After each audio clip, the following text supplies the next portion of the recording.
नमस्कार सर्वांना. सासू सुनेची जोडी आज बनवणार आहे भोगी स्पेशल खेंगट. त्यासाठी मी इथे गॅसवर कढई गरम करून घेतलेले आहे. त्याच्यामध्ये अर्धी वाटी शेंगदाणे टाकून घेतलेले आहेत. ते शेंगदाणे आपण भाजून घेणार आहोत.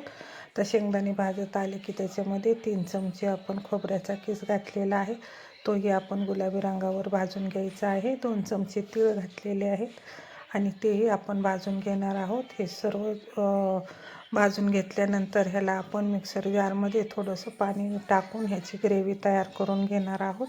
ह्याला छान बारीक वाटून घेणार आहोत. हे पहा, आता आपले शेंगदाणे, तीळ आणि खोबरं भाजून झालेलं आहे. एका ताटामध्ये मी काढून घेतलेलं आहे. आता याला मिक्सर जारमध्ये टाकून मी पाणी घालून वाटून घेतलेलं आहे. हे पहा, अशा प्रकारे प्युरी बनवली आहे. आता याच्यामध्ये मी 1 वाटी गाजर, 1 वाटी मटार, 1 वाटी अर्धी वाटी हरभऱ्याचे गाट्यातले हरभरे काढून घेतलेले आहेत आणि ते टाकलेले आहेत. पावट्याच्या बिया घेतलेल्या आहेत. हे सर्व आपण याच्यामध्ये मोठ्या गमिल्यामध्ये टाकून घेतलेले आहे. अर्धी वाटी शेंगदाणे घेतलेले आहेत, कच्चे शेंगदाणे आहेत. आता हे सर्व साहित्य आपण धुवून घेणार आहोत. आता कढईमध्ये 4 पळ्या तेल घातलेलं आहे. भोगीच्या भाजीसाठी थोडं जास्तीचं तेल टाकायचं आहे. हे पहा, आता इथे मी अर्धा चमचा जिरे टाकलेले. जिरे छान भाजले की आपण त्याच्यामध्ये लसूण टाकून घेणार आहोत. हे पहा, हा लसूण मी ठेचून घेतलेला आहे. आता हा लसूण आपला आपण फ्राय करून घेणार आहोत आणि त्याच्यामध्ये थोडा लसूण फ्राय झाला की आपण त्याच्यामध्ये अर्धा चमचा हळद घालून घेणार आहोत. हे पहा, अशा प्रकारे आपला लसूण थोडा भाजलेला आहे. आता अर्धा चमचा हळद टाकणार आहे. हळद ही छान भाजून झाली की त्याच्यामध्ये आपण 2 चमचे घरगुती आमचा ठेवणीतला घरातला मसाला आहे तो घालून घेणार आहे. मसाला तेलावर टाकून छान फ्राय करून घ्यायचा. गॅसची फ्लेम थोडी मंदच ठेवायची आहे. मंद गॅसवरच हे मसाला भाजून घ्यायचा आहे. हे पहा, अशा प्रकारे हा मसाला भाजून झालेला आहे. आता याच्यामध्ये जे आपण वाटण केलं होतं ते टाकून घेणार आहोत आणि ह्याला 2-3 मिनटासाठी आपण फ्राय करून घेणार आहोत. हे सर्व भाजलेले साहित्य असल्यामुळे याला जास्त भाजायची गरज नाही. हे पाहू शकता, हे 2-4 मिनटातच हे तेल सोडायला लागलेला आहे मसाला. हे पाहू शकता किती छान तरी आलेली आहे. आता ह्या सर्व भाज्या आपण त्याच्यामध्ये शेंगभाज्या आपण टाकून घेणार आहोत आणि ह्याला छान मिक्स करून घेणार आहोत आणि ह्याच्यामध्ये आपण थोडंसं मीठ घालणार आहोत आणि थोडंसं पाणी घालून ह्याला झाकण ठेवून 5 मिनटासाठी आपण एक वाफ छान काढून घेणार आहोत. म्हणजे हे भाज्या आपल्या थोड्या सॉफ्ट होतील. त्यामुळे ह्याच्यामध्ये मीठ आणि पाणी घालून ह्याला मी झाकून ठेवणार आहे. हे पहा, आता हे छान मिक्स होत आहे.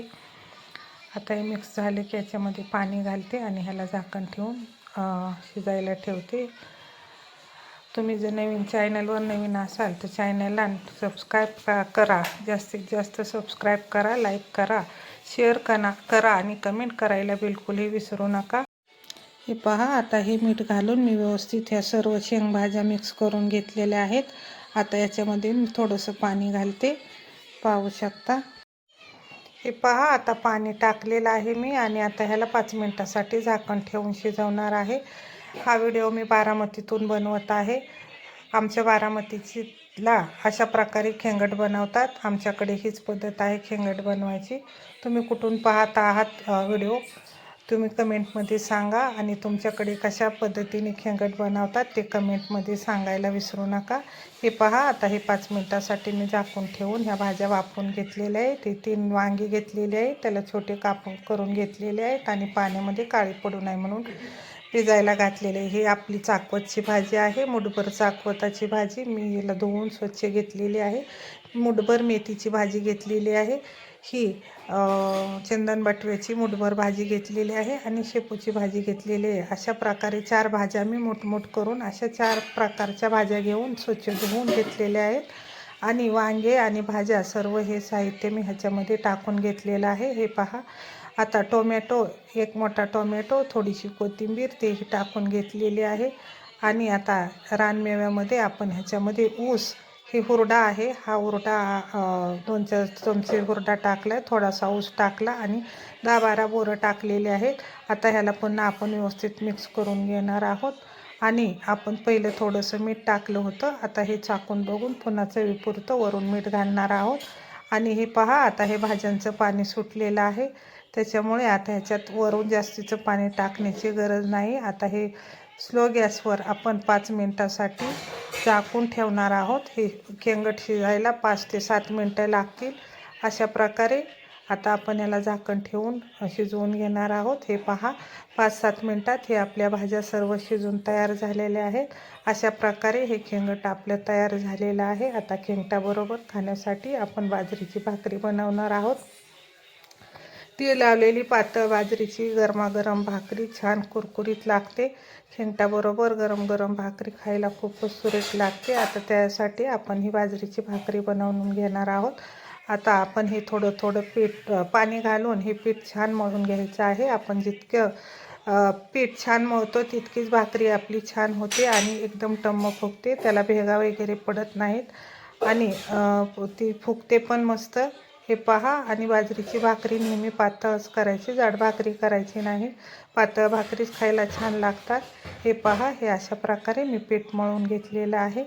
आता याची मी भाकरी थापून घेणार आहे. पाहू शकता, ह्याचा उंडा करून घेतलेला आहे. आता थोडंसं खाली मी बाजरीचं पीठ टाकून वरून थोडेसे तीळ पसरून टाकणार आहे आणि भाकरी आपण थापत थापत जशी भाकरी मोठी होईल तशी थोडे थोडे तीळ टाकून ह्याला छान गोलगरगरीत अशी भाकरी बनवून घेणार आहोत. हे पहा, आपली 2च मिनटात किती सुंदर भाकरी तयार झालेली आहे. आता आपण ह्याला छान शेकून घेऊया. आता ह्याला पाणी लावून आपण पलटी करून घेणार आहोत. हे पाहू शकता, असं सगळ्या बाजूने आपण पाणी लावून घ्यायचं आहे. हे पहा, आता आपली भाकरी छान भाजलेली आहे. हे पहा, भाकरी पलटी टाकताच कशी टम्म फुगलेली आहे. आपण जितकं छान पीठ मळू तितक्याच भाकरी छान होतात, म्हणून पीठचे नेहमी चांगलं मळून घ्यायचं आहे. हे पाहू शकता, आपली बाजरीची भाकरी किती सुंदर झालेली आहे, किती छान फुगलेली आहे. अशा प्रकारे तुम्ही हे खेंगट आणि भाकरी करा आणि सर्वांना खायला घाला. हे पाहू शकता, हे झालेली आहे आपली भाकरी. अशा प्रकारे मी 4 भाकरी करून घेतलेल्या आहेत. हे पहा, आपल्या 4 भाकरी तयार झालेल्या आहेत. आता मी हे सर्विंग प्लेटमध्ये सर्व करणार आहे. त्यासाठी एक भाकरी, खेंगटची भाजी, 2 तिळाचे लाडू, 2 तिळाच्या बर्फ्या आणि तिळाची चटणी ही घरी केलेली आहे. हे अशा प्रकारे ही माझी प्लेट तयार आहे. कशी वाटली कमेंट करून नक्की सांगा आणि चॅनलला जरूर सबस्क्राईब करा. धन्यवाद.